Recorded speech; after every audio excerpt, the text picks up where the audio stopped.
Hey, this is Megami, and I am going to be trying to draw Winter's character Renze wearing a lavender crown as relates to some of her beautiful world building in the Isekai OCT. I've already imported all my reference images.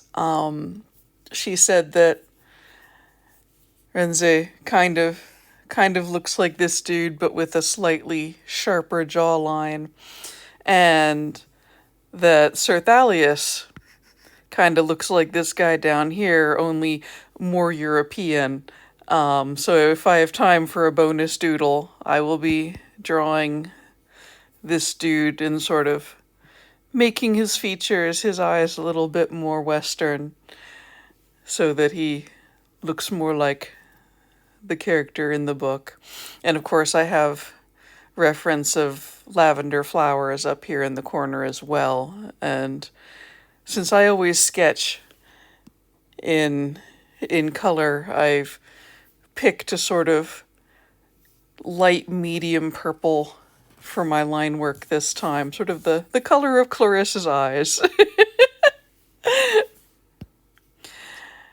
But let's clear my canvas and figure out a little bit of sketching here, sort of what pose angle do I want to put this boy at, and how do I deconstruct the face from reference while doing an illustration.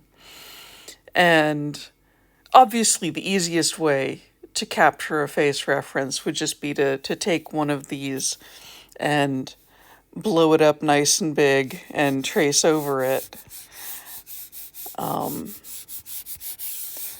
But I do not trace faces anymore because it always ends up looking flattened in a kind of unnatural way.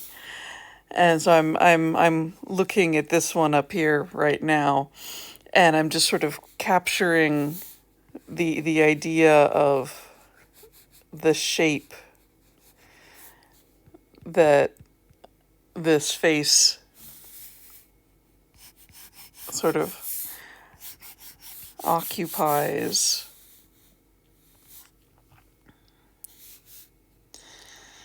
And once I have sort of the mass blocked, I can start taking a look at some of the curves that actually define the shape of the eye socket and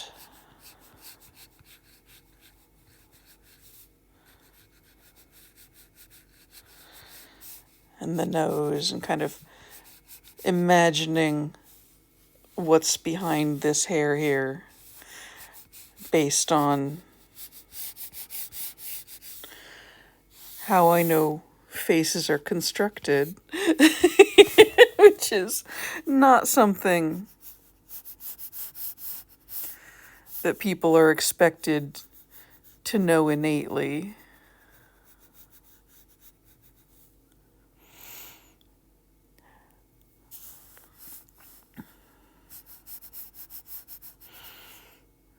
I like this photo with the head tilted back because he's got this wonderful definition of the shape of his neck in there coming down. You've got the muscle of the SCM visible there from his head being turned.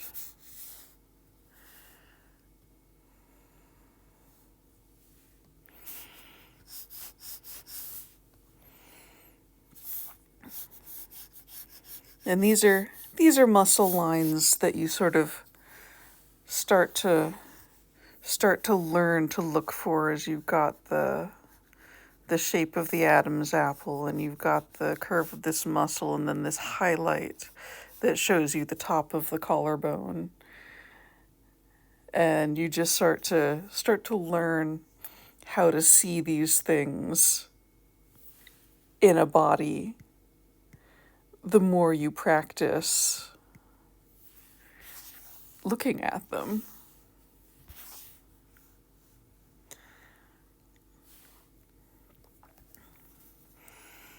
And sort of block in where the eyes will be. And it's a point of note that eyes, accidentally changed my color there, fortunately. Sketchbook remembers previous colors. But eyes tend to be about an eye width apart. And so you kind of just visually measure, and that gives you space for the eye socket itself.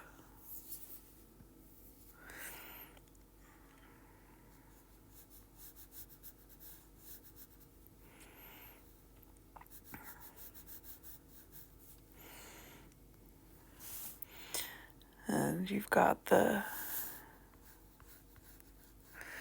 curve of the base of the nose and the shape of the bridge are big defining aspects of making a face look like a given ethnicity. Like, their facial features are generally, when abstracted, just generically human. But the placement of a line, the shape of the bridge and the curve of the nose are essential.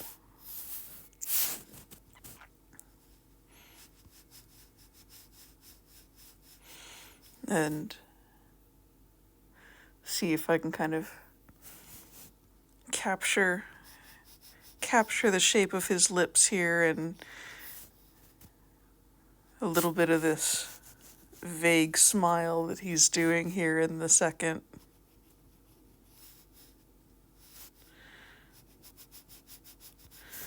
Whenever I'm not sure what shape to give lips, I always remember that they're always shaped a little bit like a pie. And I know that sounds silly, but you've got this sort of, you've always got this muscular,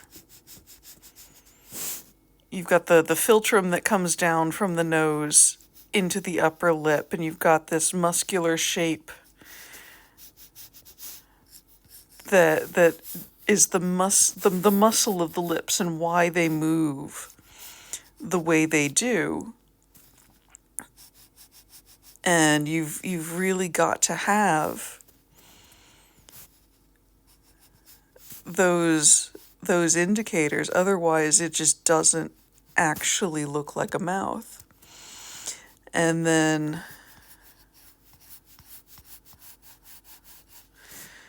you've got the muscle of the lower lip is shaped kind of like this, while the colored part of what we think of as the lower lip sort of sits on top of it. But you've got the space here where the muscle comes out and then sort of dips back in, and then the jaw comes back out, sort of the lower lip from the side here. And so you have to define the space in there.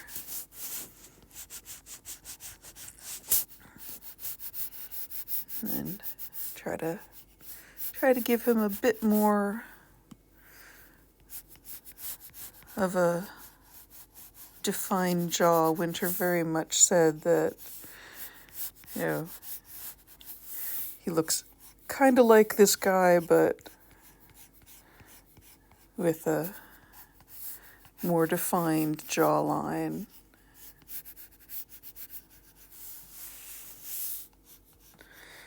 Coming in here with my eraser, I can erase some of my construction marks and sort of refine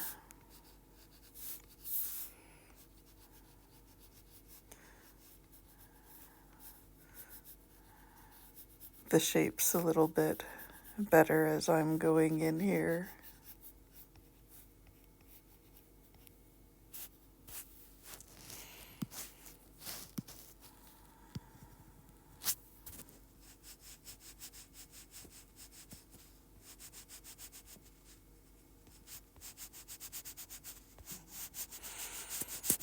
And of course I draw out where the muscles of the face are and then immediately erase them, because when I'm doing line heavy compositions that I'm not going to be shading, too much detail in the line work adds more age to a character. Renze is only 19, so he's not going to have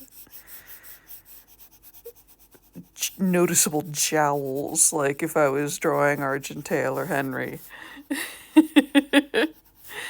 where you'd have just, because muscle sags over time. It's just what it does. And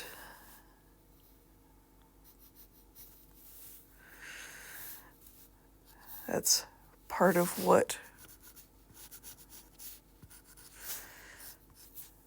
makes people look like people, part of what makes different stages in life beautiful.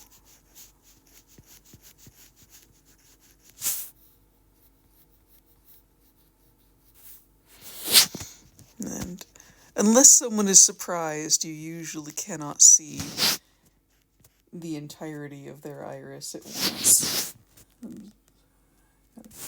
Roughing in the shape based on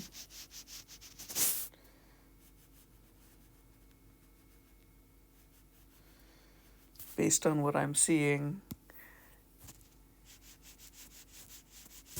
in some of these pictures. He doesn't have exceptionally wide eyes. They're quite beautiful, though.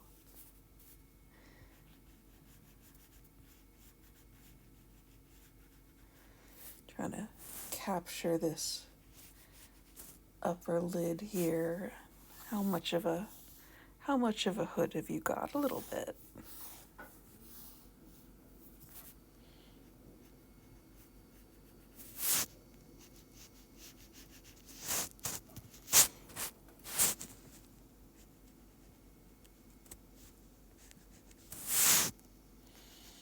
And whenever someone smiles, even just a little bit, it's going to end up moving the cheeks.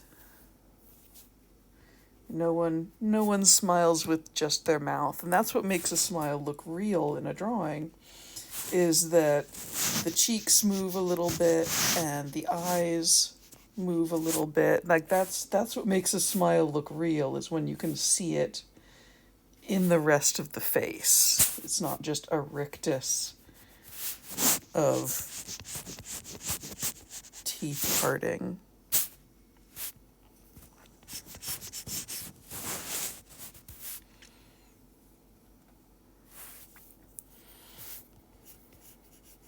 Sort of BSing the shape that I know ears sort of have.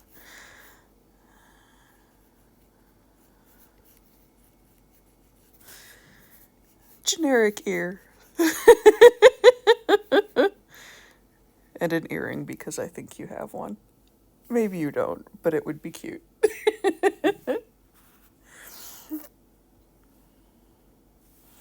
And so we're starting to get good structure on the face here. So we can go in the idea of putting him in a crown of lavender, because Thalius comes from S9, which Winter has decided was the Lavender Kingdom in days of yore, before the Orchid Empire expanded and took everything over and said, "You're mine now." I'm going to go ahead and make another layer to actually start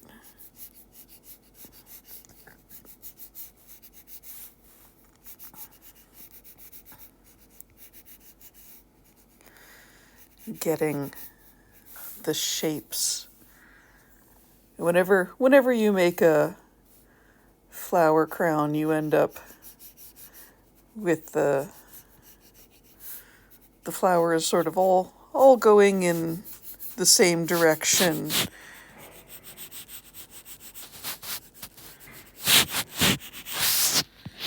As you braid it.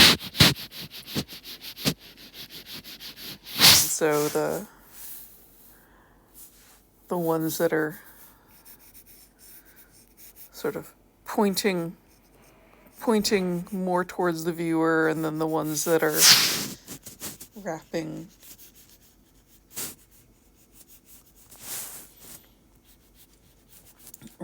around. And I'm not drawing the individual flowers at this point, just sort of capturing the shape of the bundle of flowers.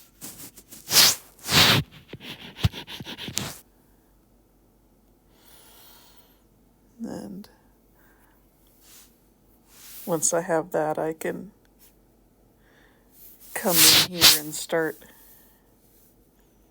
adding his hair in a little bit more. And he's got this fantastic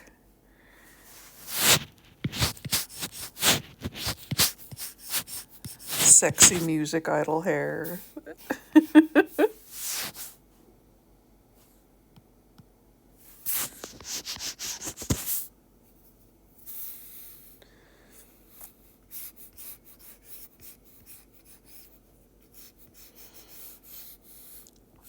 It's going to end up covering the entire ear that I sketched in, because it always does in the reference photo. But I like sketching my landmarks in anyway.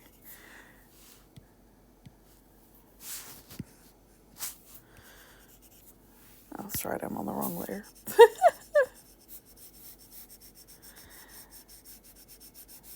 Because it's good to know where things are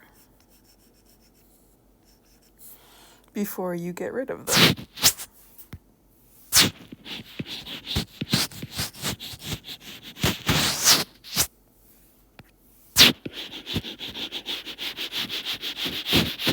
Just in case you needed them.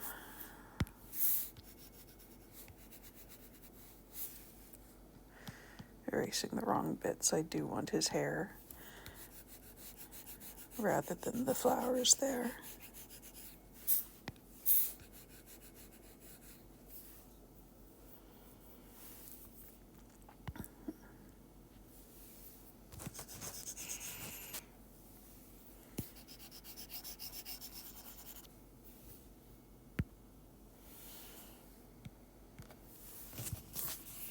He ends up looking just a little bit too round in the face there. Let's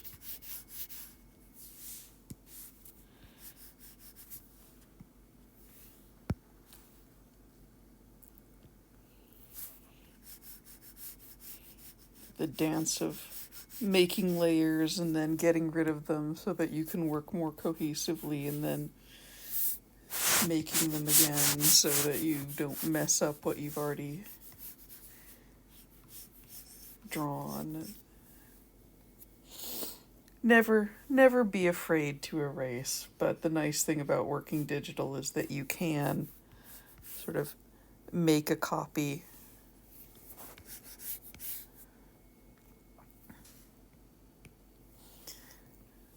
or lock in when you have something that you like. I'm giving his hair just a little bit more swoosh because I like the volume. And then I can start going in and implying, as if we pull up each of these little blossoms is just sort of a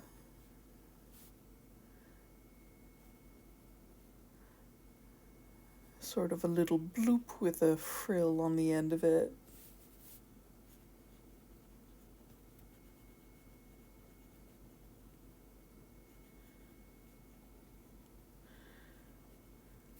Drawing plants is hard.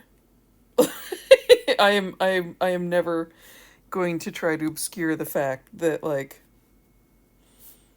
people's brains like to wire themselves for certain shapes.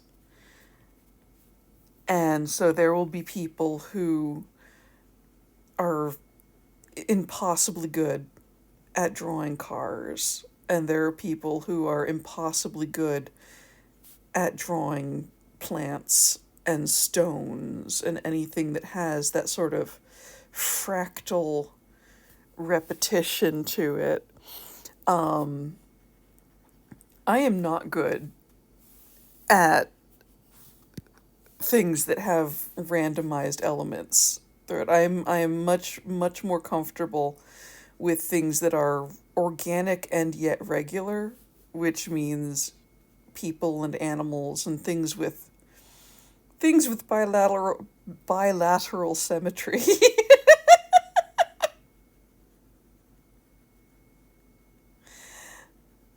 And I can draw cars and armor and things like that. I just don't like having to try to define the hard edge.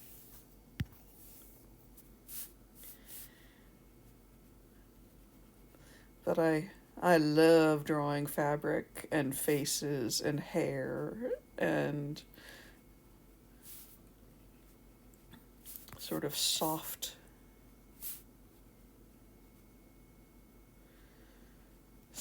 shapes.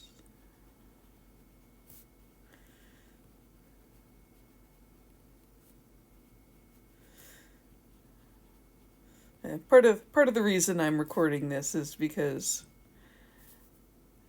I've had requests from people to teach a little bit of how I do art and how I approach it, and I'm trying so hard not to do that art book teaching thing of, like, draw a circle, draw another slightly more different circle, and now draw the whole fucking rest of the owl.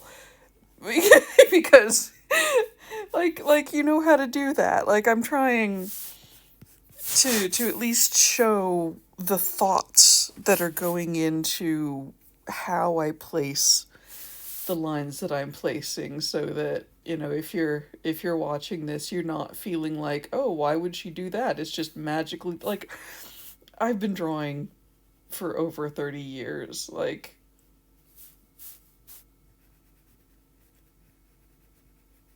part of me really does just sort of know that this is where a line belongs to capture a form that looks the way I want it to.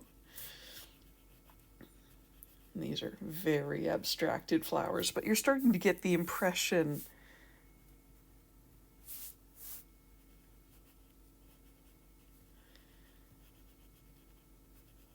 that this is a crown of some foliage or other. You might mostly be getting the idea of lavender out of the fact that I chose a purple line, which is in fact why I chose a purple line.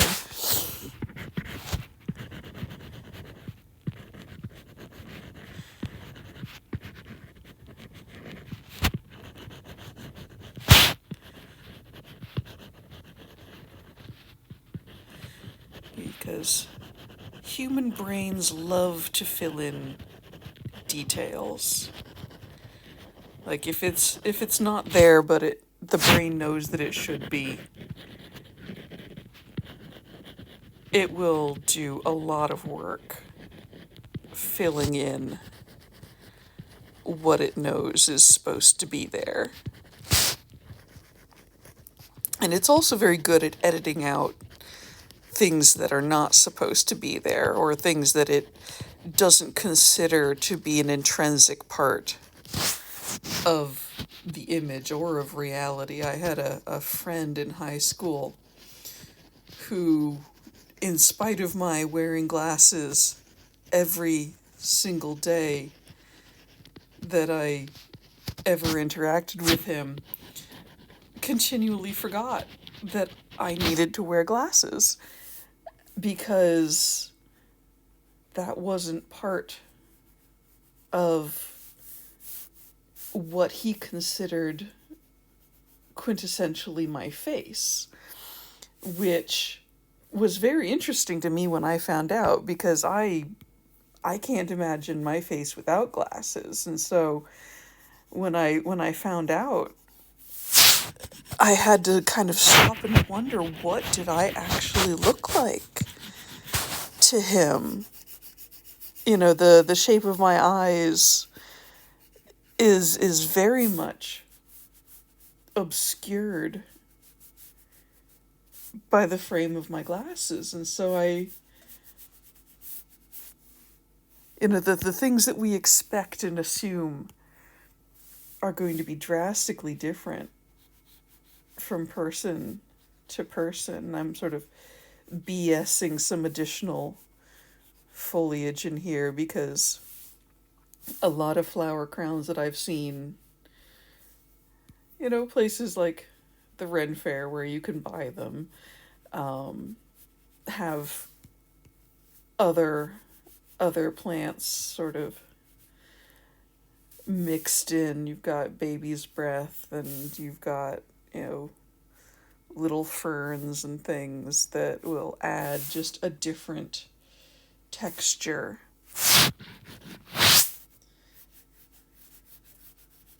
to the flower that you're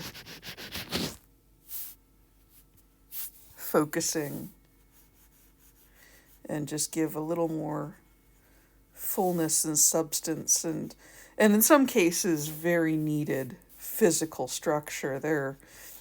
They're flowers that are beautiful, that just do not have the stem structure to be able to make a good flower crown. Either they're not very strong, they're not very woody physical textures that will very, very quickly and easily break the second they start drying.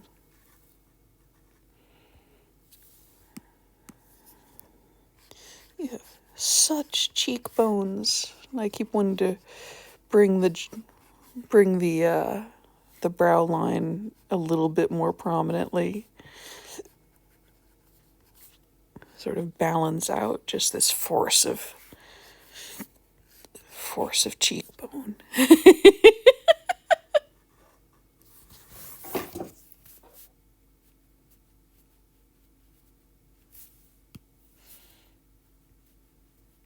That's right. Layers. I'm on the wrong layer again. Trying to make his eyes a little bit more even there, even though human eyes are not even. Like, if you think that both of your eyes have to be perfectly symmetrical on each side of the face, you are wrong. They're human. If you look at real people, eyes are not symmetrical.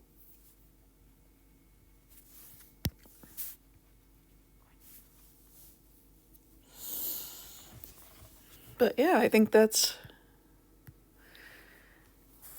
pretty good for Renze and a flower crown.